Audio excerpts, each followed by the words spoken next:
এই যে ইঞ্জিনিয়ারিং কথাটা আসছে, এটা মূলত কারা করে? দলগুলো করে, সরকার করে, ক্ষমতাসীন দল করে। এটা তাদেরই টার্গেট, ক্ষমতায় থাকার টার্গেট। এখন প্রশ্ন হচ্ছে ইলেকশন ইঞ্জিনিয়ারিংটা কিভাবে হয়? এটার সূত্রপাত হয় কিছুটা আসছে আলোচনায় নির্বাচন কমিশন নিয়োগ দিয়ে। একটা ইলেকশন কমিশনের স্বাধীনতা, কাগজে কলমে যাই থাকুক না কেন, বাস্তব স্বাধীনতা ডিপেন্ড করে আমরা কাদেরকে কমিশনার নিয়োগ দিচ্ছি, তারা কারা। এই আমাদের দেশে এই পর্যন্ত চেষ্টা করেছে তাদের প্রতি যারা লয়াল পিপল, যারা বিশ্বস্ত, যারা তাদের কথার বাইরে যাবে না, এরকম লোককে কমিশন নিয়োগ দেওয়ার চেষ্টা করেছে। আমি এবং ব্যারিস্টার তাজরিয়ান দুইজনই জাতীয় নির্বাচন তদন্ত কমিশনের সদস্য। আমাদের প্রতিবেদন এখনও সাবমিট হয় নাই। আমি একটা প্রশ্নের আগে উত্তর দিই, ইলেকশন ইঞ্জিনিয়ারিং কেন হয়? একটা প্রশ্ন এসেছে, এটার সহজ উত্তর ক্ষমতায় যাওয়ার জন্যে বা ক্ষমতায় থাকার জন্যে। আমি একটা অন্য দেশের এক্সাম্পল দিই আপনাদেরকে। সিয়েরা লিওন বলে একটা দেশ আছে, সবাই জানেন। 2007 সালে সেখানে একটা নির্বাচন হচ্ছিল এবং নির্বাচনের আগে যে আমাদের দেশে এখন যেমন নানা রকম জরিপ হচ্ছে না, কে কোন দল কত % ভোট পাবে, তারা কারা কেমন কীরকম করবে, ঠিক এরকম একটা জরিপ হলো। জরিপের পরে দেখা গেল ক্ষমতাসীন দল নির্বাচনে হেরে যাবে, খুব পরিষ্কারভাবে দেখা গেল জরিপে। তখন তারা ইলেকশন কমিশনকে বলল যে আমাদেরকে জেতাতে হবে। ইলেকশন কমিশন রাজি হলো না, বললো সরি আমরা এটা পারবো না। তখন সরকার ইলেকশন কমিশনের যে ফান্ডিং, অর্থাৎ টাকা পয়সা, বেতন ভাতা, নির্বাচনের খরচ সব বন্ধ করে দিল। ইলেকশন কমিশন কোথায় যাবে? অর্থাৎ এই যে ইঞ্জিনিয়ারিং কথাটা আসছে, এটা মূলত কারা করে? দলগুলো করে, সরকার করে, ক্ষমতাসীন দল করে। এটা তাদেরই টার্গেট, ক্ষমতায় থাকার টার্গেট। এবং আর যারা করে, তারা যারা ক্ষমতার বাইরে আসে, তারা ক্ষমতায় আসার জন্য করে। এবং এইটা দুই রকম হয়, একটাকে আমি বলবো স্মার্ট ইঞ্জিনিয়ারিং, আর একটা আনস্মার্ট, যেটা সবাই বুঝে ফেলে। স্মার্টটা বোঝা যায় না, সহজ না, খুব কঠিন কাজ। যেমন আর্ট নিয়ে অনেক কথা উঠছে, আমি আর ব্যাখ্যা দেবো না, কিন্তু 8 সালে ইলেকশন নিয়ে IRI, ইন্টারন্যাশনাল রিপাবলিকান ইনস্টিটিউট, ওরা অবজার্ভ করে বলছিল best election in the history of Bangladesh. আমি কোট করে বললাম best election in the history of Bangladesh. তারা ঠিকই কথাটা বলছিল। বাট এখন there are lots of questions about this election, প্রচুর প্রশ্ন উঠতেছে, তাই না? এই যে 14 সালের নির্বাচন, আমরা সবাই কি বলি, মানে যারা আওয়ামী লীগের পক্ষে যারা সাফাই গায়, লজিক দেখায়, তারা কি বলে, বিএনপি ইলেকশনে আসে না, আমরা কি করব, আমাদের কিছু করার ছিল না। বাট এটা নিয়েও কিন্তু অনেক স্টাডি আছে। হার্ভার্ড ইউনিভার্সিটি এবং ইউনিভার্সিটি অফ সিডনি, ওদের একটা ইন্ডেক্স আছে, আপনারা যারা স্টুডেন্ট আছেন এখানে একটু সার্চ করে দেখবেন পড়াশোনা করার জন্য। PEI, perception of electoral integrity. ওরা এই নির্বাচনটাকে বলে ব্যর্থ নির্বাচন, ইংরেজিতে বলছে ফেইল্ড ইলেকশন, ঠিক এই টার্মটা ব্যবহার করছে। হ্যাঁ, যদিও আমরা বলি যে এটা আইনগতভাবে বৈধ ছিল, এরকম ছিল, এরকম ছিল, নানা রকম কথা বলি। বাট এরকম আমাদের প্রত্যেকটা নির্বাচন নিয়ে এই ইন্টারন্যাশনাল অনেক রকম রিসার্চ হয়েছে, নানা রকম কমেন্ট হয়েছে। এখন প্রশ্ন হচ্ছে ইলেকশন ইঞ্জিনিয়ারিংটা কিভাবে হয়?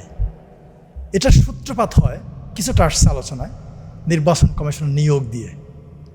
একটা ইলেকশন কমিশনের স্বাধীনতা, কাগজে কলমে যাই থাকুক না কেন, বাস্তব স্বাধীনতা ডিপেন্ড করে আমরা কাদেরকে কমিশনার নিয়োগ দিচ্ছি, তারা কারা, তারা কোন রকম মানুষ। এবং বেশিরভাগ সরকারই এই আমাদের দেশে এই পর্যন্ত চেষ্টা করেছে তাদের প্রতি যারা লয়াল পিপল, যারা বিশ্বস্ত, যারা তাদের কথার বাইরে যাবে না, এরকম লোককে কমিশন নিয়োগ দেওয়ার চেষ্টা করেছে। এটা একদম প্রথম থেকে শুরু হয়েছে এই কালচারটা, এবং এটা বন্ধ হয় নাই।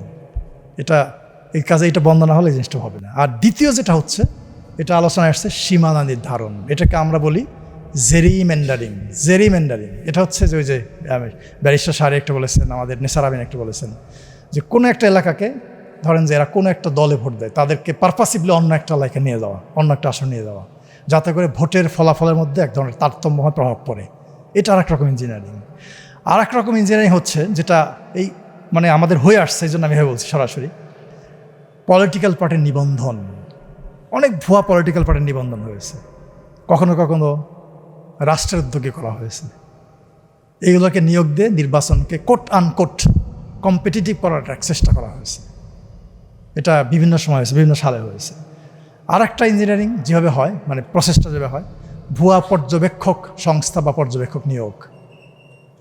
এভাবে হয়েছে অনেক। এই যে ধরেন যে 2024 সালের নির্বাচনে অনেক ভুয়া পর্যবেক্ষক সংস্থা ছিল, অনেক ভুয়া পর্যবেক্ষক কেন্দ্রে কেন্দ্রে ছিল, সেই তাদেরকে ব্যবহার করে কাজে লাগে এই কাজগুলো করা হয়েছে। তারপরে যে সাংবাদিকদের কথা আসছে, তাদেরকে এক্সেস না দেওয়া। আমাদের কিন্তু সাংবাদিক নীতিমালা আছে নির্বাচন কমিশনের, এই যে সাইম সাহেব হয়তো এটা ওইভাবে কাভার করেন নাই, কিন্তু সাংবাদিকদের এক্সেস ওইভাবে দেওয়া হয় নাই, যাতে করে তারা ওই কি হয়েছে না হয়েছে কেন্দ্রের মধ্যে সেটা দেখতে না পারে। তবে এই যে কাজগুলো এটা দেখলে খুব কঠিন কাজ। কঠিন কাজ কী কারণে? আপনি ধরেন ওই যে সারিয়া সাহেব এটা দেখাইছে আপনাদেরকে যে বাক্স ভরে গেলে পরিবর্তন, এটা কিন্তু খুব ডিফিকাল্ট একটা কাজ, সহজ না। কিভাবে? একটা বাক্স যখন ফাঁকা থাকে, অর্থাৎ আগামী নির্বাচন শুরু হবে কয়টায়? ভোট গ্রহণ সকাল 7:30টায়।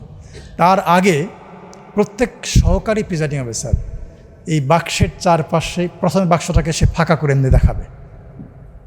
দেখানোর পরে উনি চারপাশে 4টা লক লাগাবেন।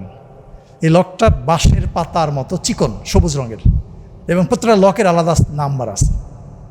এই নাম্বারগুলো ভোটাররা তখন উপস্থিত থাকতে পারে না আনফর্চুনেটলি, বাট ওখানে থাকে পোলিং এজেন্টরা, পর্যবেক্ষকরা, সাংবাদিকরা, তারা থাকতে পারে। এই যে 4টা লক লাগালো, ওই নাম্বারগুলো সাধারণত পোলিং এজেন্টরা নোট করে রাখে যদি ইলেকশন ফেয়ার হয়, যদি পোলিং এজেন্টরা থাকে। বাট আমরা তো দেখেছি অনেক নির্বাচনে পোলিং এজেন্ট ছিল না, কিংবা ডামি পোলিং এজেন্ট ছিল, তাই না? সো 4টা লকের নাম্বার ওনারা লিখে রাখে। তারপরে যখন এই বাক্সটা ভরে যায়, আর একটা লক মাঝখান লাগানো হয়, যেখানে ফাঁকা, আপনি যেখান থেকে ব্যালট পেপার ঢোকাচ্ছেন ওখানে লাগানো হয়। তো এই 5টা লকের নাম্বারই পোলিং এজেন্টরা লিখে রাখেন, এবং যেহেতু তারা সারাদিন কেন্দ্রে থাকেন, গণনা করার সময় তারা আবার লকের নাম্বারটা মিলান যে ওই নাম্বারটাই আছে কিনা লকের মধ্যে। কাজেই এই কাজটা কিন্তু অত সহজ না। এবং আর একটা বাক্স যখন দেওয়া হবে, তখনও কিন্তু ওই একইভাবে 4টা লক লাগানো হবে সবার সামনে। কিন্তু 2000 মানে যখন ইলেকশনের এই যে ম্যানিপুলেশন হয়, ইঞ্জিনিয়ারিং হয়, তখন আর এই ঘটনাগুলো, এই যে প্রসেসটা, এই প্রসেসটাকে ফলো করা হয় না।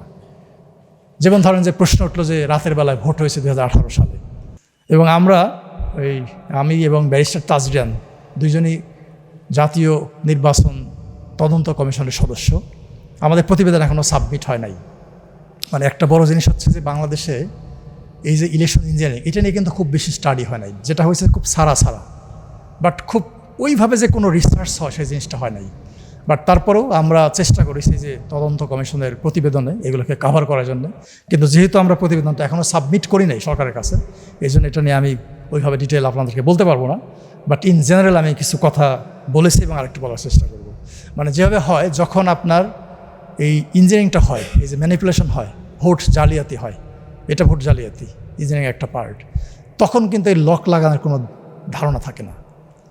হ্যাঁ, জাল ভোট গণহারে দিয়ে দেয়। যেমন ধরেন যে 2017 সালে আমি তখন একটা প্রতিষ্ঠানের পরিচালক, আমার মনে আছে গাজীপুর সিটি নির্বাচনের পরে প্রেস ক্লাব একটা মিডিয়া ব্রিফিং করলাম, এবং আমরা বলছিলাম যে গাজীপুরে 67% কেন্দ্রে কোনো না কোনো অনিয়ম হয়েছে। এই সাইম সাহেব আমাকে প্রশ্ন করেছিল তখন, মানে আমি তখন ডায়াসে বসা, যে তাহলে আপনি কি ইলেকশনকে ফেয়ার বলবেন নাকি বলবেন না? ঠিক এইভাবে কয়েকবার আমাকে প্রশ্ন করেছিলেন। এই প্রশ্নটা আমার একদম পরিষ্কার মনে আছে। তো ওই ইলেকশনের পরে একজন কমিশনার ছিলেন মাহবুব তালুকদার, নিশ্চয় অনেকে মনে আছে। উনি আমাকে ফোন দিলেন যে ডক্টর আলিম, একটু চা খাবো, আসেন। আমি কমিশনে গেলাম। উনি আমাকে বললেন যে আমি জানি ইলেকশন ইঞ্জিনিয়ারিং হয়েছে, বাট আমি ধরতে পারছি না, আমাকে হেল্প করেন, আপনার পর্যবেক্ষকরা যা দেখেছে ওই এভিডেন্সগুলো আমাকে দেন। তা আমি ওনাকে বললাম যে পর্যবেক্ষকরা তো চোখ দিয়ে দেখে, তাদের তো চোখটাই বড় এভিডেন্স, তারা তো ছবি তুলতে পারে না ওইভাবে, তাদের ছবি তোলার তো সুযোগ নাই, তারা তো কাগজপত্র আপনাকে সাবমিট করতে পারবে না, এই সুযোগটা নাই, এবং সারা দুনিয়ার পর্যবেক্ষণটা এরকমই হয়। তখন উনি আমাকে বললেন যে তাহলে আমি ধরবোটা কীভাবে? আমি তাকে বললাম যে একটা সহজ রাস্তা আছে, বাট আপনি পারবেন কেন জানি না। সেই রাস্তাটা হচ্ছে, যখন ব্যালট পেপারটা ইস্যু করা হয় তার কিন্তু 2টা পার্ট থাকে, এটা আপনার সবাই জানেন, ওই যে ব্যাংকের চেক বইয়ের মতো 2টা পার্ট, মুড়িপত্র থাকে আর কি, সহজ কথায়। তো যে পার্টটা দেওয়া হচ্ছে বা যে পার্টটা রেখে দেওয়া হচ্ছে বইয়ের সঙ্গে, 2টা পার্টের মধ্যে কিন্তু সিল থাকে, একটা সামনের দিকে থাকে, একটা পিছনের দিকে থাকে। মানে যে পার্টটা দিয়ে দেওয়া হচ্ছে ওটা পিছন দিকে সিল থাকে, স্বাক্ষর থাকে, আর যেটা বইয়ের মধ্যে আছে সেখানেও সিল স্বাক্ষর থাকে। তাহলে আপনি রিটার্নিং অফিসারকে বলেন এই যে ব্যালট পেপারগুলো ইস্যু করা হয়েছে ওগুলো আপনাকে দিতে, চেক করতে।